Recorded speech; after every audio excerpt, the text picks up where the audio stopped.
पूर्णिमा परेशान है क्योंकि उसका पेट धीरे धीरे फूलने लग गया है। स्कूल यूनिफॉर्म पहनने के बाद भी वो समझ में आ रहा है, अब क्या होगा। मेरा पेट फूलने लगा है। अब सबको समझ में आ जाएगा। पूर्णिमा रोने लगी। उसे 1 साल पहले की वो दिन याद आ गई जिस दिन वो राहुल से मिली। तब पूर्णिमा 11वीं क्लास में पढ़ती थी और राहुल 12वीं में। पूर्णिमा नई नई स्कूल में आई थी, तभी उसने राहुल को देखा। ये लड़का कितना हैंडसम है, यहाँ इसके जैसा लड़का और कोई नहीं। राहुल ने भी पूर्णिमा को देखा। पूर्णिमा गरीब घर की लड़की थी और राहुल अमीर बाप का इकलौता बेटा। राहुल के आसपास लड़कियों की लाइन लगी रहती थी। वो खुद की गाड़ी में स्कूल आया करता था। अरे वाह राहुल, आज फिर से नई गाड़ी लेकर आए हो? हाँ, नई खरीदी है मैंने ये गाड़ी। अरे वाह, हर महीने नई गाड़ियां खरीद रहे हो। काफी पैसा है तुम्हारे पापा के पास। लेकिन तुम भी कुछ करते हो क्या? मैं पायलट हूँ, पापा का पैसा उड़ाता हूँ। आसपास के सभी हंसने लगे। उधर पूर्णिमा पढ़ाई लिखाई में खो गई। एक दिन स्कूल से घर लौटते हुए पूर्णिमा रास्ते में एक पत्थर से टकरा गई और गिर गई। उसकी सारी किताबें नीचे गिर गई। तभी वहाँ राहुल की गाड़ी आई। क्या मैं कुछ मदद कर सकता हूँ? राहुल गाड़ी से उतरकर पूर्णिमा की मदद करने लग गया और गाड़ी में उसे घर छोड़ दिया।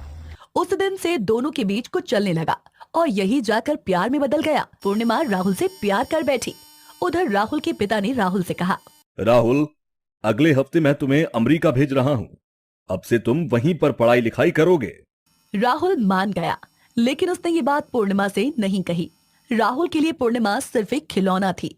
एक दिन वो दोनों एक क्लासरूम में बैठे हुए थे। स्कूल खत्म हो गया और तभी अचानक से जोरदार बारिश शुरू हो गई। लगता है आज घर नहीं जा पाएंगे। हाँ, आज रात यहीं बिताना पड़ेगा। दोनों ने स्कूल में ही रात बिता दी। अगले दिन सुबह दोनों अपने घर चले गए। उसके बाद वाले दिन पूर्णिमा स्कूल आई तो देखा राहुल नहीं आया। उसने राहुल के एक दोस्त से पूछा तो उसने कहा, राहुल तो आज अमेरिका चला गया है, तुम्हें कुछ नहीं बताया?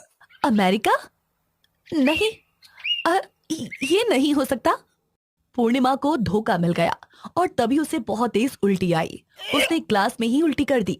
डॉक्टर के पास जाने पर पूर्णिमा को पता चला कि वो गर्भवती है। वो रो पड़ी। राहुल मुझे गर्भवती बनाकर भाग गया।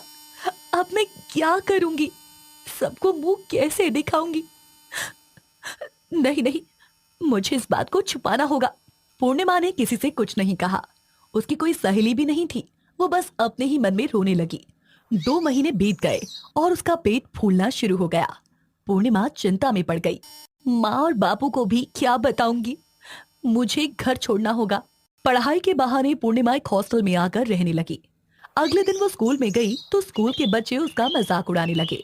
अरे पूर्णिमा, तेरा पेट क्यों फूला हुआ है? कहीं कोई खुशखबरी तो नहीं है? नहीं, वो बस थोड़ा गैस हो गया है। ऐसे ही पूर्णिमा डरी डरी सी रहने लगी और 3 महीने बीत गए। पूर्णिमा का पेट कुछ ज्यादा ही फूल गया। तब उस लड़के ने कहा, आजकल हर रोज गैस हो रहा है तुझे। मुझे तो लग रहा है कि कुछ गड़बड़ है। हाँ, पूर्णिमा प्रेग्नेंट तो नहीं है?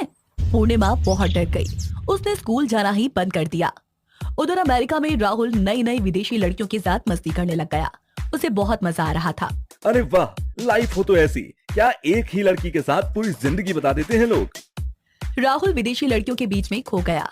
यहाँ पूर्णिमा के गर्भवती होने के 9 महीने पूरे हुए और उसका पेट दुखने लगा। तभी उसकी स्कूल टीचर की कॉल आई। पूर्णिमा, तुम बहुत दिनों से स्कूल नहीं आ रही हो।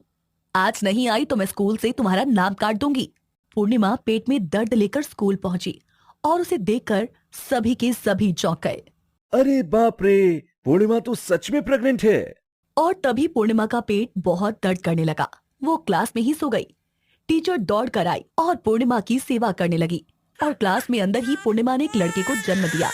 पूर्णिमा के घर वालों को जब इस बारे में पता चला तब उन्होंने पूर्णिमा को बहुत डांटा और घर से निकाल दिया। पूर्णिमा ने रोते हुए सब कुछ बता दिया। वो राहुल तो था ही लफंगा। टीचर के साथ पूर्णिमा पुलिस स्टेशन गई और राहुल के नाम पुलिस में शिकायत दर्ज करा दी। उधर राहुल को अमेरिका में एक लड़की ने बुरी तरह फंसा दिया। अमेरिका की पुलिस ने राहुल को देश से ही निकाल दिया। राहुल इंडिया लौटा तो देखा कि यहाँ की पुलिस भी उसके पीछे पड़ी हुई है। उसने अपने पिता को कॉल लगाया। मैं तुम्हारी मदद नहीं कर सकता। स्कूल में लड़कियों को गर्भवती करते हो, अब भुगतो। राहुल चौंक गया। क्या पूर्णिमा गर्भवती हो गई थी? इसका मतलब मेरा बच्चा अभी इस दुनिया में है। राहुल पूर्णिमा से मिलने आया और अपने बेटे को गोद में लेकर वो रोने लगा। मेरा बच्चा, ये मेरा बेटा है। एक बाप होने के नाते मुझे पता चल रहा है कि जिम्मेदारी लेना किसको कहते हैं। पूर्णिमा, मैं तुमसे शादी करने के लिए तैयार हूँ। राहुल ने पूर्णिमा से शादी कर ली। पूर्णिमा को समाज में सम्मान मिला और दोनों मिलकर खुशी खुशी अपने बेटे का ख्याल